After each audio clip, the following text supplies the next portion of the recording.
Good morning student. आज हम विज्ञान में पाठ 12 पढ़ेंगे। जल तथा वायु। जल जीवन के लिए वायु के पश्चात सबसे महत्वपूर्ण स्रोत जल है। जल हमारे दैनिक जीवन में विभिन्न कार्यों के लिए प्रयोग में लाया जाता है, जैसे पीना, भोजन पकाना, कपड़े धोना, स्नान करना, बर्तन साफ करना आदि। हमारे शरीर का लगभग 70% जो भाग है वो जल ही होता है। हमारे उपयोग की लगभग सभी वस्तुओं के उत्पादन में जल का उपयोग किया जाता है। पेड़ पौधों को भी वृद्धि तथा भोजन के लिए जल की आवश्यकता होती है। अब हम पढ़ेंगे जल के गुणों के बारे में। जल के क्या क्या गुण हैं? जल प्रकृति का अनमोल उपहार है। जीवों में जैविक प्रक्रियाओं को चलाने में यह महत्वपूर्ण कार्य करता है। यह जीवन के अस्तित्व के लिए आवश्यक कारक है। जल में निम्नलिखित गुण होते हैं। नंबर 1, यह एक स्वादहीन तथा गंधहीन द्रव है। जल एक अच्छा विलायक है। प्रकृति से हमें शुद्ध जल प्राप्त नहीं होता। इसमें कई प्रकार की गैसें और ठोस घुले रहते हैं। नंबर 3, जल 0 डिग्री सेंटीग्रेड पर जम जाता है और 100 डिग्री सेंटीग्रेड पर उबलता है। नंबर 4, जल अन्य द्रवों की अपेक्षा देर से गर्म होता है और ठंडा भी देर में होता है। इस कारण ऋतु परिवर्तन में जल भूमि की अपेक्षा तापमान में अधिक परिवर्तन नहीं दर्शाता। जल का यह गुण अधिक गर्मी और अधिक सर्दी के समय जलीय जीवन के अस्तित्व को बनाए रखने में सहायता करता है। नंबर 5, दिन के समय सूर्य की गर्मी के कारण महासागर के जल की अपेक्षा भूमि तीव्रता से गर्म हो जाती है। इस कारण समुद्र तट पर पवन दोपहर के समय समुद्र तट से भूमि की ओर बहती है, जबकि रात को भूमि जल की अपेक्षा ठीक शीघ्र ठंडी हो जाती है। इसी कारण पवनें भूमि से समुद्र की ओर बढ़ती हैं। इसके फलस्वरूप तटीय क्षेत्रों पर वर्ष भर मौसम बहुत ज्यादा परिवर्तन नहीं होता। जो समुद्र के पास के क्षेत्र होते हैं उनमें मौसम परिवर्तन नहीं होता। नंबर 6 है, बर्फ जल पर तैरती है। सर्दियों में तापमान कम होने के कारण ध्रुवीय क्षेत्रों के जल स्रोत जमने शुरू हो जाते हैं। जल स्रोतों के ऊपर की परत बर्फ बन जाती है। बर्फ की यही परत नीचे के जल को अधिक ठंडा नहीं होने देती। इस कारण से वहां रहने वाले जलीय जीव जमकर मरने से बच जाते हैं। जब सर्दियां होती हैं तो आप देखते हैं कि पहाड़ी क्षेत्रों में जो ऊंचाई पर होते हैं वहां पर झीलें जम जाती हैं। झीलें जब जम जाती हैं तो वह ऊपर से उनमें बर्फ की एक परत बन जाती है, लेकिन जो उसके नीचे पानी होता है उससे वो अधिक ठंडा नहीं होता। इसी कारण जो उस नदियों में या झीलों में जो जलीय जानवर होते हैं वो मरने से बच जाते हैं। जल के विभिन्न स्रोत, यानी जल हमें कहाँ से प्राप्त होता है। पृथ्वी का 3/4 भाग जल से घिरा है। इस जल का अधिकांश भाग समुद्रों और महासागरों में है। समुद्रों और महासागरों के जल में बहुत से लवण घुले हुए होते हैं, जिससे इसका स्वाद खारा यानी कि नमकीन हो जाता है। यह जल पीने योग्य नहीं होता।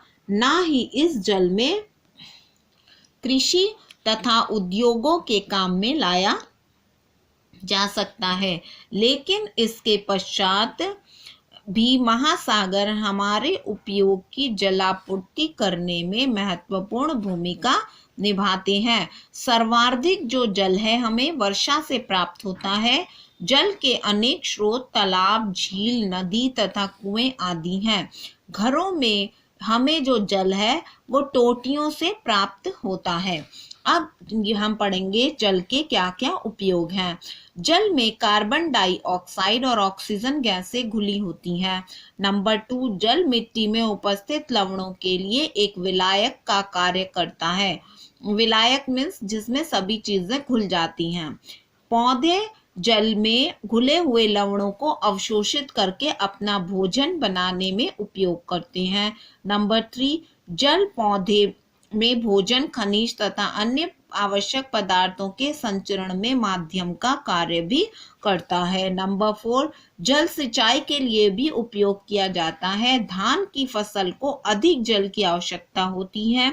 गमले में लगे पौधों को भी जल की आवश्यकता होती है। नंबर 5, यदि हमारा भोजन जल में मिश्रित हो तो शरीर उस भोजन को आसानी से अवशोषित कर लेता है। नंबर 6, जल घुले हुए भोजन को पाचक अंगों से रक्त तक ले जाने में, वृक्कों एवं त्वचा से शरीर के व्यर्थ पदार्थ बाहर निकालने में सहायता करता है। नंबर 7, कुछ पौधे केवल जल में ही जीवित रह सकते हैं, जैसे लैमना, जलकुंभी आदि। इन पौधों को वृद्धि के लिए मिट्टी की कोई विशेष आवश्यकता नहीं होती। नंबर 8, जलीय जीव जो होते हैं जल में मिश्रित ऑक्सीजन का उपयोग करके श्वसन क्रिया करते हैं। आपको पिक्चर में भी दिखाया गया है कि जल का हम क्या क्या काम करते हैं। पौधों में पानी डालने के लिए, बर्तन धोने के लिए, पीने के लिए, नहाने के लिए, कपड़े धोने के लिए। इसके अलावा हमने अभी जो है उपयोग वो हमने अभी इसमें पढ़ लिया है। नेक्स्ट है आपका जल चक्र। जल चक्र पृथ्वी पर उपलब्ध जल के एक रूप से दूसरे रूप में परिवर्तित होने और एक भंडार से दूसरे या एक स्थान से दूसरे स्थान को गति करने की चक्रीय प्रक्रिया है।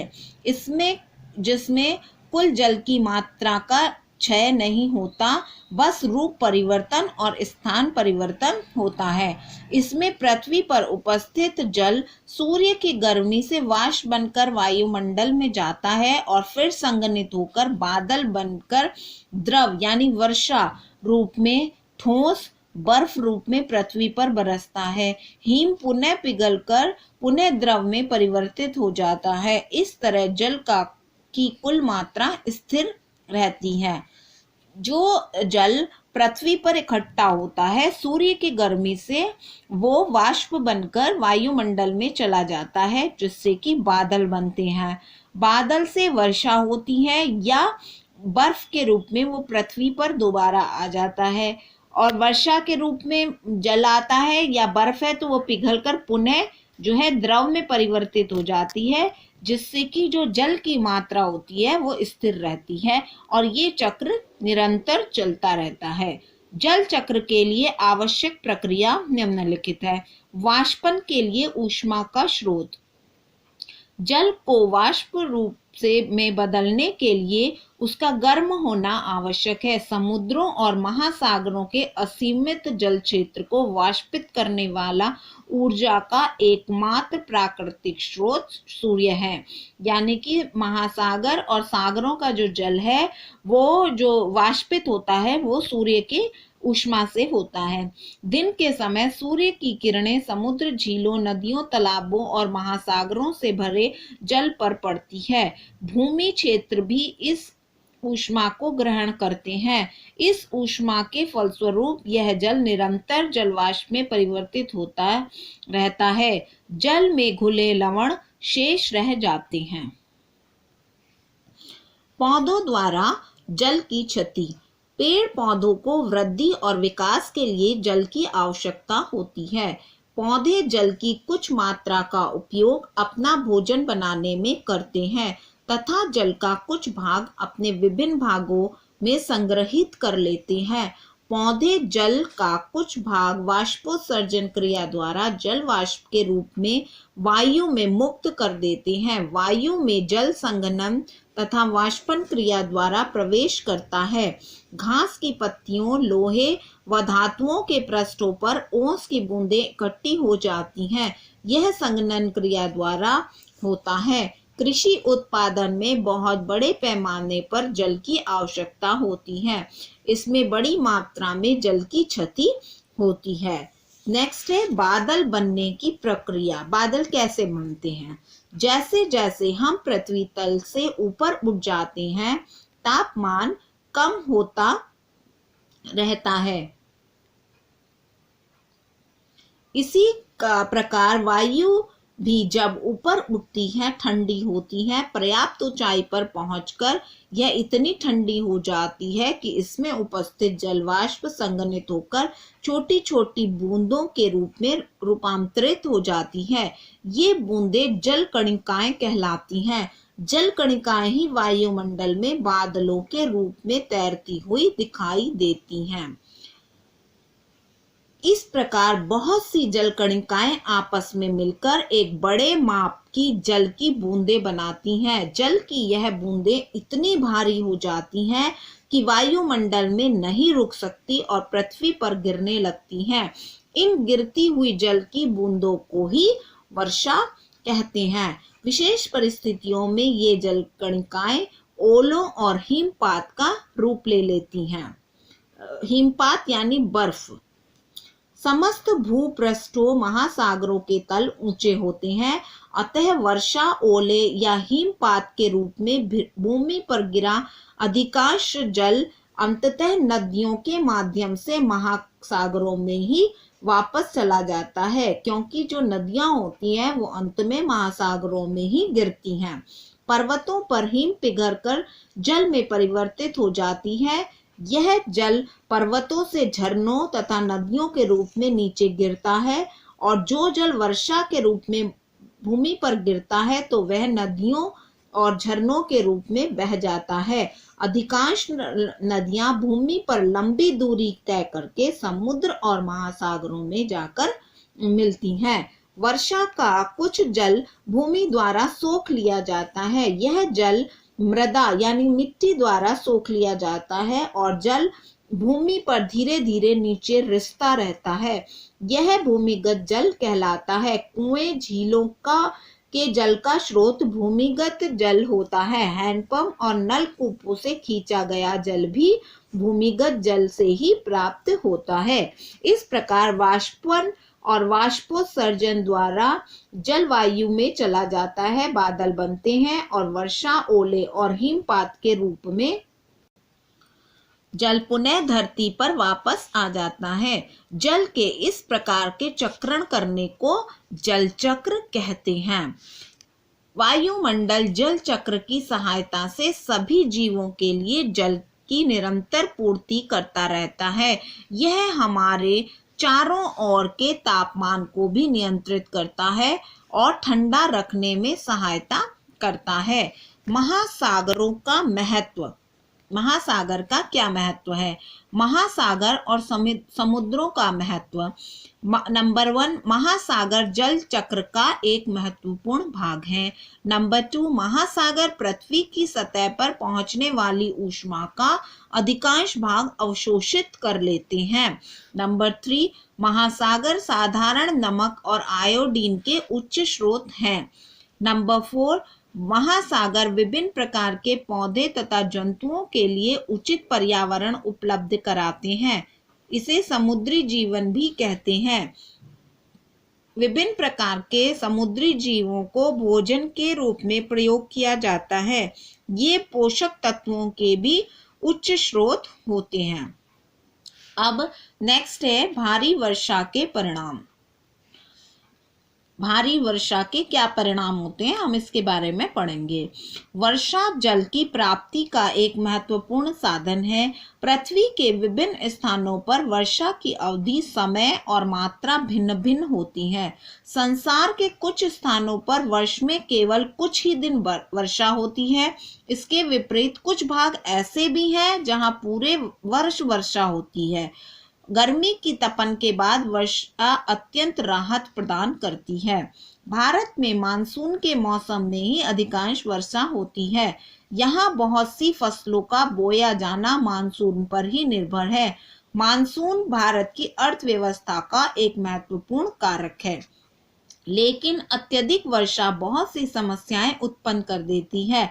भारी वर्षा से नदियों, झीलों और तालाबों का जल स्तर बढ़ जाता है। इस स्थिति में जल एक बड़े भाग पर फैलकर बाढ़ की स्थिति उत्पन्न कर देता है। बाढ़ से खेत, वन, गांव के गांव, शहर जलमग्न हो जाते हैं। इससे फसलों, पालतू जानवरों, मानव जीवन तथा संपदा को अपार क्षति पहुंचती है। अब हम पढ़ेंगे कम वर्षा के क्या परिणाम होते हैं। वाष्पन तथा वाष्पोत्सर्जन द्वारा मृदा से निरंतर जल की प्राप्ति होती रहती है। किसी क्षेत्र विशेष में अधिक समय तक वर्षा नहीं होने की स्थिति में विलुप्त हुआ जल पृथ्वी पर वापस नहीं आ पाता और इस कारण वहां की जो मृदा होती है यानी मिट्टी सूख जाती है। वर्षा न होने से या अल्प मात्रा में होने से उस क्षेत्र के विशेष के तालाबों और कुओं का जलस्तर गिर जाता है और धीरे धीरे वे पानी रहित हो जाते हैं। भूमिगत जल की भी कमी उस क्षेत्र में ही हो जाती है। वनस्पतियां भी जल के अभाव में समाप्त हो जाती हैं। इसी स्थिति को सूखा कहते हैं। सूखे की स्थिति में खाद्यान्न और चारा प्राप्त करना दुर्लभ हो जाता है। दुर्लभ मीन्स कठिन हो जाता है। उस क्षेत्र में रहने वाले मानव या पशु पक्षियों की स्थिति दयनीय हो जाती है और उन्हें अकाल की स्थिति से गुजरना पड़ता है। सभी सजीवों को भोजन और पानी के लिए अपार संघर्ष करना पड़ता है। अब जल संरक्षण यानी कि जल को हम कैसे इकट्ठा कर सकते हैं। जल का अधिकांश भाग समुद्र और महासागरों में रहता है जिसका उपयोग हम नहीं कर सकते। पेड़ पौधे तथा जीव जंतुओं को पृथ्वी पर उपलब्ध जल का केवल कुछ भाग ही प्राप्त होता है। भूमिगत जल का स्तर भी वैश्विक रूप से नीचे जाने लगा है। बढ़ती आबादी के साथ जल की मांग निरंतर बढ़ती रहती है। इसके अतिरिक्त उद्योगों में भी जल की मात्रा का एकाधिक प्रयोग हो रहा है। इन सब कारणों से प्रयोग किया जा सकने वाले जल की कमी होती जा रही है। इन सब परेशानियों से बचने के लिए हमें जल का सदुपयोग करना चाहिए और इसकी एक भी बूंद को व्यर्थ यानी बेकार नहीं करना चाहिए। हम सबको जल का संरक्षण यानी कि उसको बचाना चाहिए, उसको इकट्ठा करना चाहिए। वर्षा के जल का संरक्षण। वर्षा के जल को एकत्र कर उसका भंडारण करके बाद में उसका उपयोग करना चाहिए। इस क्रिया को वर्षा जल संग्रहण कहते हैं। इसके दो तरीके हैं। नंबर 1, छत पर वर्षा जल का संग्रहण। इस तकनीक से भवनों की छत पर एकत्रित वर्षा के जल को पाइपों द्वारा भंडारण टैंक में पहुंचाया जाता है। यह भंडारित जल शुद्ध नहीं होता, इसमें विभिन्न प्रकार की अशुद्धियां मिली होती हैं, अतः इसे उपयोग करने से पहले निष्पादित करना आवश्यक होता है। इस जल को हम भंडारण टैंक में एकत्र करने के स्थान पर सीधे ही पाइपों द्वारा जमीन में बने किसी गड्ढे तक ले जा सकते हैं। यहाँ से यह मिट्टी के रिसाव द्वारा भूमिगत जल में पुनः पूर्ति करता है। नंबर 2, सड़क के किनारे बनी नालियों द्वारा एकत्रित वर्षा का जल सीधे भूमि में ही पहुंचने दिया जाए। ओके स्टूडेंट, आज ये लेसन यहीं पे समाप्त करते हैं। इसका जो शेष भाग है वो आपको नेक्स्ट वीडियो में सेंड किया जाएगा। Good bye.